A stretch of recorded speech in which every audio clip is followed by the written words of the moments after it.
সালটি ছিল 1860। ফেব্রুয়ারি মাসের 2 তারিখে ফরিদপুরের ডিঙ্গামানি গ্রামে বেজে উঠল চারিদিকে উলুধ্বনি আর শঙ্খধ্বনি। কমলা দেবীর কোল জুড়ে এক দৈব শিশুর আগমন। কে বলো তো দেখি? আমাদের রাম গো রাম। জয় রাম, জয় রাম, জয় রাম। শ্রী শ্রী রাম ঠাকুরের জীবনী শুরু করছি। পিতার নাম শ্রী শ্রী রাধা মাধব চক্রবর্তী, মাতার নাম কমলা দেবী।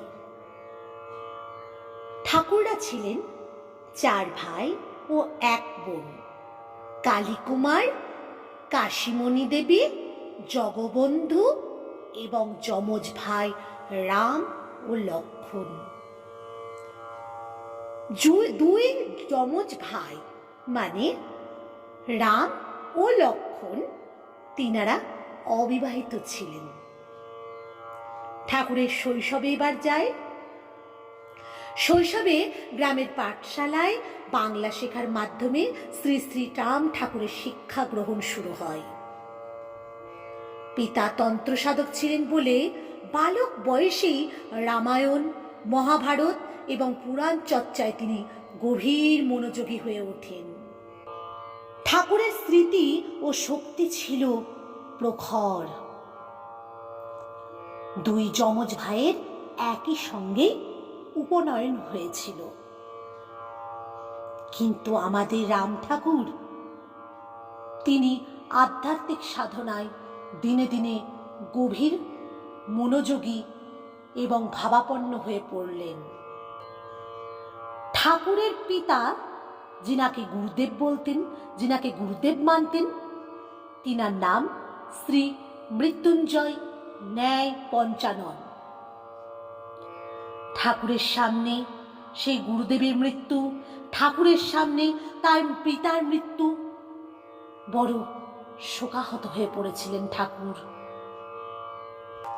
এই 2 মৃত্যুতে ঠাকুরের মনে তীব্র কষ্ট, যন্ত্রণা বেড়ে ওঠে, কারণ তার সবথেকে প্রিয় কাছের 2 মানুষকে হারিয়ে ফেলেন ঠাকুর। মানুষের জীবন মৃত্যু কেন্দ্রিক নানা প্রশ্ন তার মনে ঘুরপাক খেতে থাকে। কোনো এক অক্ষয় তৃতীয়া তিথিতে স্বপ্নে দেখা দিয়ে ঠাকুর তাকে সিদ্ধ মন্ত্র দেন। এরপর তার জীবনে শুরু হয় এক নতুন অধ্যায়। সিদ্ধ পুরুষের মতো ঠাকুর মাঝে মাঝেই ভাবাবিষ্ট হয়ে পড়তেন।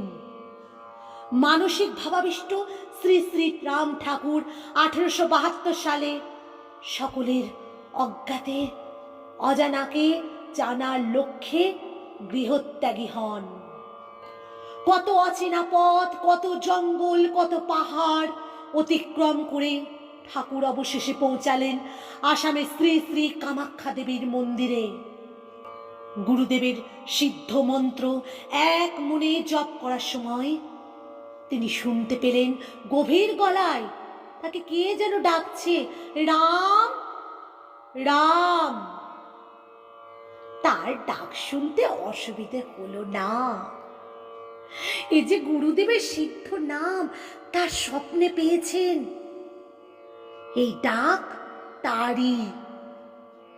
ডাকের অমোঘ টানে সাড়া দিয়ে বাইরে এসে শ্রী শ্রী রাম ঠাকুর দেখলেন জটাধারী দীর্ঘাঙ্গী এক জ্যোতির্ময় মহাপুরুষ সামনে দাঁড়িয়ে।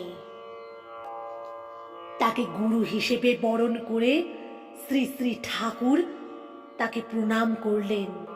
গুরুও তার যোগ্য শিষ্যকে আলিঙ্গন করলেন। এরপর শুরু হলো গুরুর সঙ্গে অজানা সন্ধানে অন্তহীন পথে যাত্রা।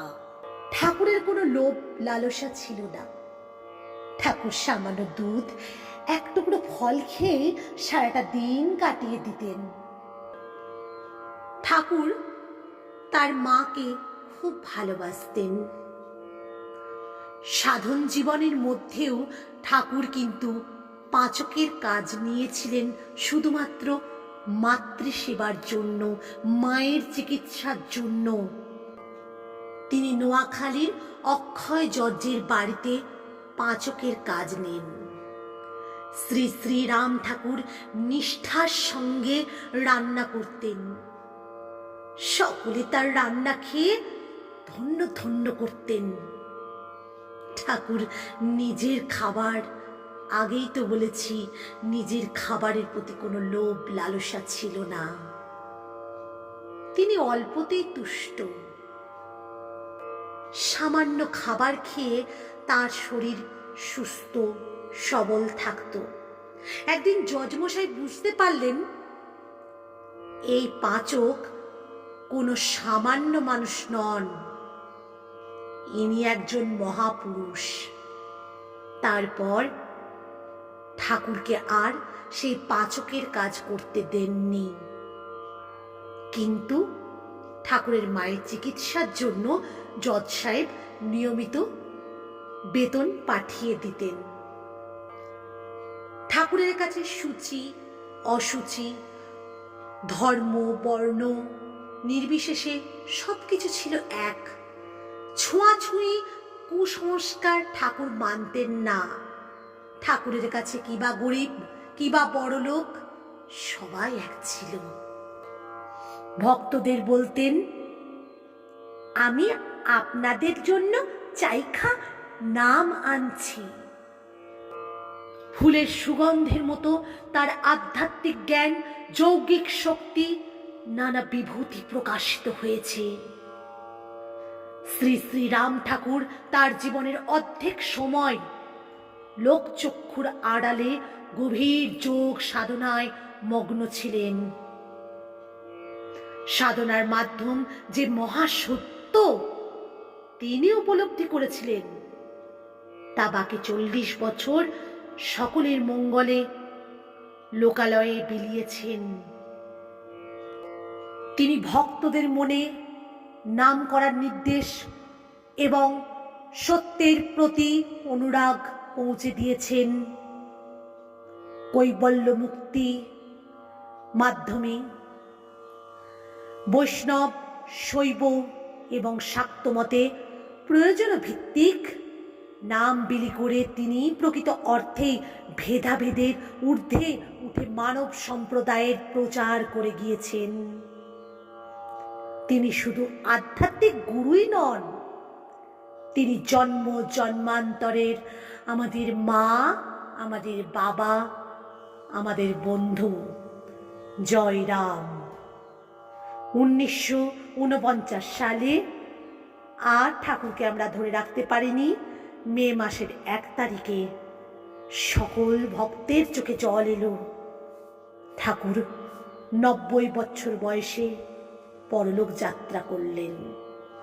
সকলে একসাথে জয়ধ্বনি তুলে বলুন, জয় রাম, জয় রাম, জয় রাম। হরে কৃষ্ণ কৃষ্ণ কৃষ্ণ হরে হরে, হরে রাম রাম রাম হরে হরে।